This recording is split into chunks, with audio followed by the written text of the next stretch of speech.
Bismillahirrahmanirrahim. Assalamualaikum warahmatullahi wabarakatuh.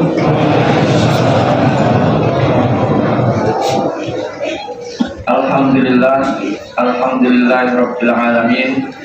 Wassalatu wassalamu ala asyrafil anbiya'i wal mursalin Muhammadin wa ala alihi wa sahbihi ajma'in. Qalu subhanaka la ilma lana illa ma 'allamtana innaka antal alimul hakim.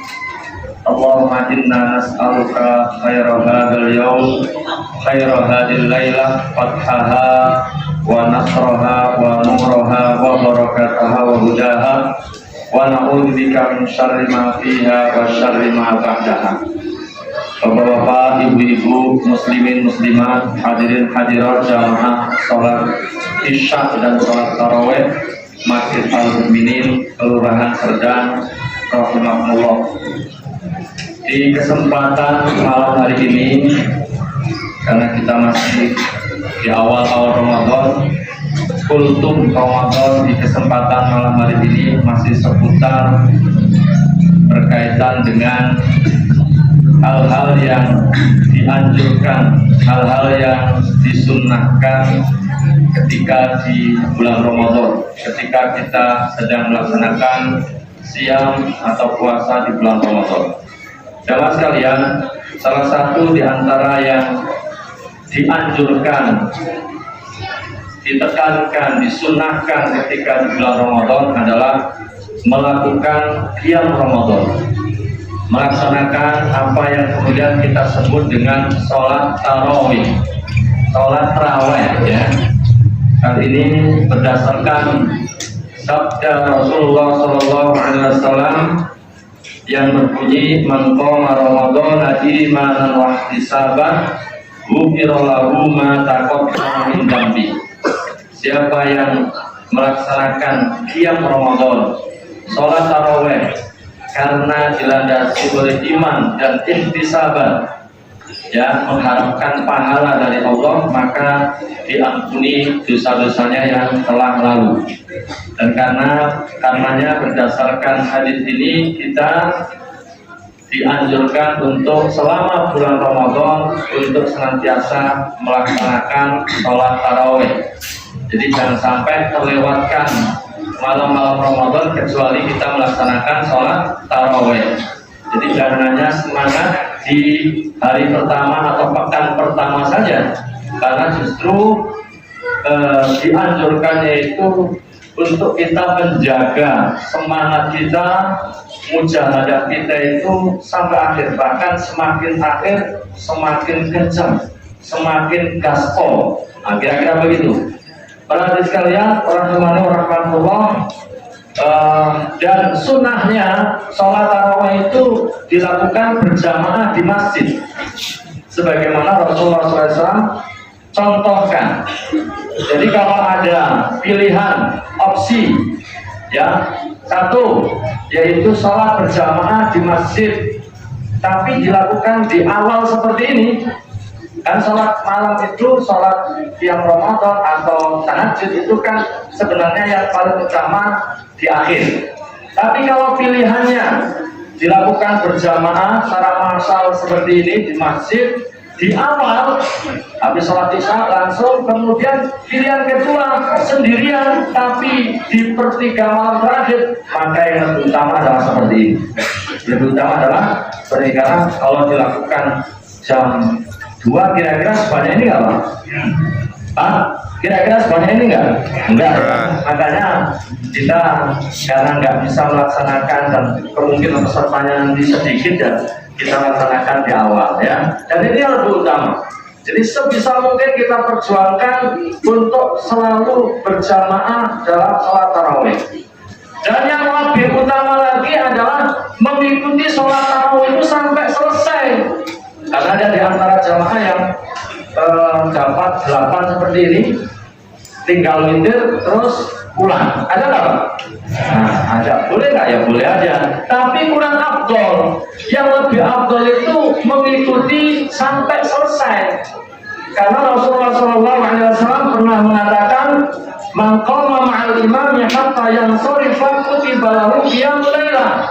Siapa yang ikut sholat bersama imam berjamaah seperti sampai selesai, imam witir kita sampai witir juga sebagai jamaah, maka dicatat bagi orang tersebut seperti sholat sepanjang malam. Kita kan tadi nggak sampai setengah jam ya, tadi mulainya jam berapa? 7.40-an ya, 7.45. Jam 8 kurang 5 menit atau lewat 5 menitan udah terawih ya. Jadi cuma berapa? Nggak sampai setengah jam. Tapi kalau kita mengikuti sampai selesai, nilainya seperti sholat sepanjang malam. Nilainya seperti semalam suntuk. Semalam suntuk itu berarti mulai jam 6, kan maghrib jam 6 ya? Jam 6, subuh jam 4 sekian ya, taruhan jam 4, berarti 10 jam kita bersabar sholat bersama imam sampai selesai, mendapatkan nilai seperti sholat sepanjang malam. Jadi saya sarankan untuk kita semuanya sabar sakentoro, sabar sampai selesai sholat id. Ya meskipun boleh juga habis terawih terus nanti witirnya di rumah itu boleh, tapi kehilangan nilai seperti sholat sepanjang malam. Para hadirin sekalian, rahimani wa rahimakumullah. Ya, yang pertama ya yaitu dianjurkan kita melaksanakan sholat tarawih ya dari hari pertama sampai akhir. Insya Allah ya, insya Allah penuh terus ya. Kalau di tempat lain mungkin hari ketiga sudah mulai sepi, insya Allah al-mukminin penuh terus, bahkan semakin penuh sampai akhir nanti ya. Amin ya rabbal alamin. Yang kedua, dianjurkan selama di bulan Ramadan itu banyak membaca Al-Quran. Kenapa? Ya pertama, karena memang Al-Quran itu diturunkan di bulan Ramadan. Bahkan menurut satu riwayat bukan hanya Al-Quran, Suhuf Ibrahim, termasuk Taurat, Injil, Zabur itu semua diturunkan di bulan Ramadan. Nah, jadi kenapa kita mesti banyak baca Quran? Ya diantaranya karena memang Al-Quran diturunkan di bulan Ramadan. Yang kedua, memang demikianlah yang dilakukan oleh Rasulullah SAW tiap malam ya, itu tidak lepas dari kemudian tilawah, tadarus daripada Al-Quran. Jemaah sekalian, dan kalau kita perhatikan betapa keutamaan di dalam membaca Al-Quran ya, pertama bagi orang yang komitmen membaca Quran, komitmen menjadi sahibnya Quran, telah mendapatkan syafaat. Ya saat nanti di hari kiamat tidak ada yang bisa memberikan pertolongan, Quran yang kita baca ini akan datang untuk memberikan syafaat. Dari mana kita tahu? Rasulullah yang bilang. Rasulullah mengatakan, Iqra'ul Quran fa innahu ya'ti yaumal qiyamati syafi'an li ashabi. Bacalah Al-Quran karena sesungguhnya Al-Quran itu akan datang pada hari kiamat untuk memberikan syafaat bagi sahibnya Quran, bagi yang beriman pada Quran, yang selalu membaca Quran, berusaha yang mengamalkan isi daripada Quran. Insya Allah semuanya di sini adalah ashabul Quran ya. Nah, salah satu indikasi ashabul Quran adalah berusaha untuk selalu membaca Quran, apalagi di bulan Ramadan. Dan pahala membaca Quran itu bukan per surat, bukan per juz baru dapat nilai, tidak, tapi per karakter, per huruf. Rasulullah SAW pernah mengatakan, man qara'a harfan min kitabillah falahu hasanah. Siapa yang membaca satu huruf dari Al-Quran, maka baginya mendapatkan satu kebaikan. Dan kebaikan itu dilipat gandakan menjadi 10 kali. Jadi setiap huruf mendapatkan 10 kebaikan. Dan Rasulullah mengatakan, saya tidak mengatakan alif lam mim itu satu huruf. Tapi alif lam mim itu terdiri dari 3 huruf. Alif sendiri, lam sendiri, mim sendiri. Bayangkan Pak, semakin banyak kita membaca, semakin banyak nilai kebaikan yang kita dapatkan. Jemaah sekalian, rahimahullah, bahkan ya ini menunjukkan betapa keutamaan Quran. Sifat atau sikap hasad, hasad itu dilarang. Secara umum hasad itu dilarang, tapi ada 2 hasad yang dibolehkan. Ya, ada 2 hasad yang dibolehkan. Kata Rasulullah, la hasada illa fitnataini. Tidak boleh ada hasad kecuali dalam dua hal. Salah satu di antaranya adalah hasad atau hibto atau punya keinginan. Ya salah satunya adalah kepada orang yang Allah berikan Quran, yang dengan itu kemudian siang malam dia bisa melaksanakannya atau membacanya. Jadi hasad kan aslinya nggak boleh diizinkan. Itu kalau terkait dengan Al-Quran. Dan oleh karena itu, melalui kesempatan ini saya mengajak kita semuanya jangan sampai terlewatkan di malam-malam bulan Ramadan ini, kecuali atau di hari-hari di bulan Ramadan ini, kecuali di sana ada tilawah yang kita lakukan. Ya, tentu sesuai kemampuan ya. Ya, dulu ada orang itu Pak, saking sergapnya, saking semangatnya itu menghatamkan itu setiap malam. Tapi kemudian oleh Rasulullah disuruh membaca itu per bulan saja. Jadi bacalah, hatamkan 1 bulan. Nah sahabat ini nawar ya, nawar. Ya saya bisa lebih banyak lagi ya Rasulullah. Saya mampu lebih banyak lagi. Ya udah kalau begitu hatamkan dalam 20 hari. Saya bisa lebih banyak lagi ya Rasulullah. Ya sudah kalau begitu hatamkan dalam tadinya nawar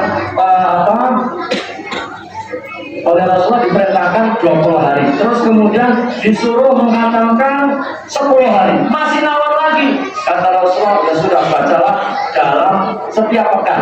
Hatamkan dalam setiap pekan. Dan Rasulullah mencegah kurang dari itu. Kurang dari itu. Atau dalam yang lain itu adalah tidak boleh lebih dari 3 hari.